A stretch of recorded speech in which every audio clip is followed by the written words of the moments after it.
پہلا حق اہل بیت کا جو ہے وہ ہے حضور کے خاندان سے محبت کرنا. کیا ہے بولیے؟ سرکار کے خاندان سے بولیے.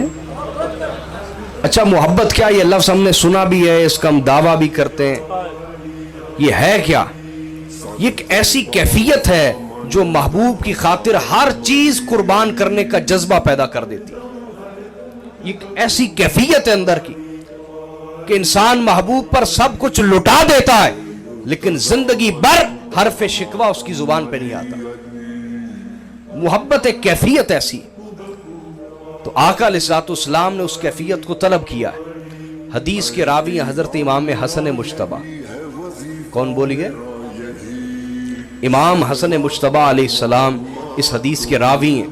کہتے آقا علیہ الصلوۃ والسلام نے فرمایا الزموا مودتنا اہل البیت. اے امت، ہم اہل بیت کی محبت کو اپنے اوپر لازم کر لو. ہم اہل بیت کی محبت کو اپنے اوپر.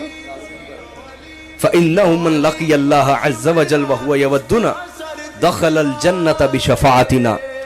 حضور نے فرمایا جو اس حالت میں مرے گا کہ اس کے دل میں ہم اہل بیت کی محبت ہے تو ہماری شفاعت سے اللہ اسے جنت عطا فرمائے گا. میں آپ کو حدیث کا متن پڑھ کے سنا رہا ہوں اور آگے میرے آقا نے ارشاد فرمایا وہی حدیث جو میں نے ابھی پڑھی. فَإِنَّهُ لَا يَنْفَعُ عَبْدًا عَمَلُ إِلَّا بِمَعْرِفَةِ حَقِّنَا. کسی شخص کو بھی اس کا عمل اس وقت تک فائدہ نہیں دے سکتا جب تک ہم اہل بیت کے حقوق کی پہچان نہیں کر لیتا. تو محبت آقا نے فرمایا اپنے اوپر لازم کر لو. اپنے اوپر بولیے. تو حضور صلی اللہ علیہ وسلم کے خاندان کی محبت یہ حق ہے اور اس کو پورا کرنا امت پر فرض ہے. اس کو پورا کرنا بولی امت پر. اور جامع ترمذی کی روایت ہے آقا علیہ الصلوۃ والسلام نے ارشاد فرمایا احب اللہ لما یغزوکم من نعمہ. فرمایا اللہ سے محبت کرو. کیا؟ اس لیے کہ وہ تمہیں اپنی نعمتوں سے رزق عطا فرماتا ہے. اللہ سے محبت کرو کیونکہ وہ تمہیں اپنی نعمتوں سے رزق عطا فرماتا ہے. اور فرمایا وَأَحِبُّونِي بِحُبِّ اللَّهِ. اور فرمایا مجھ سے محبت کرو. کیا؟ مجھ سے محبت کرو. کس کی وجہ سے؟ بحب اللہ. فرمایا اللہ کی وجہ سے کہ میں اللہ کا بھیجا ہوا رسول ہوں. میں خود تمہاری پاس نہیں آیا، اللہ نے مجھے بھیجا ہے. تو مجھ سے محبت کرو اللہ کی خاطر. اور آگے فرمایا وَأَحِبُّ أَهْلَ بَيْتِ بِحُبِّي. فرمایا میرے گھرانے سے محبت کرو میری وجہ سے. میرے اہل بیت سے محبت کرو. کس کی وجہ سے؟ میری وجہ سے. ان کے عملوں کی وجہ سے نہیں.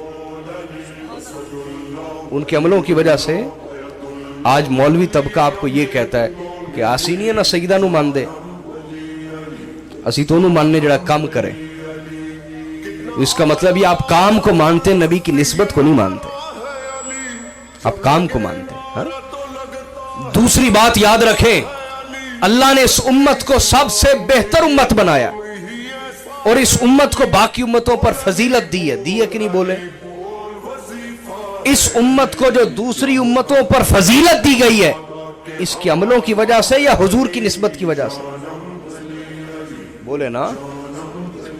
تو جب سرکار کی نسبت کی وجہ سے اس امت کو دوسری امتوں پر فضیلت دی گئی ہے، اسی طرح حضور کی نسبت کی وجہ سے اہل بیت کو تمام گھرانوں پر فضیلت دی گئی. میری بات اب سمجھے کہ نہیں؟ تو آقا نے فرمایا میرے اہل بیت سے محبت کرو میری وجہ سے. اگر ان کے نیک عمل ہوں گے پھر تو تم نے محبت کرنی ہے کہ نیک انسان ہے نا. اگر عمل میں کوتاہی بھی ہے، کمزوری بھی ہے، پھر بھی میری خاطر ان سے محبت کرو. میری خاطر بولیے ان سے محبت کرو. میرے آقا نے فرمایا. تو اہل بیت کی محبت ان کا حق ہے.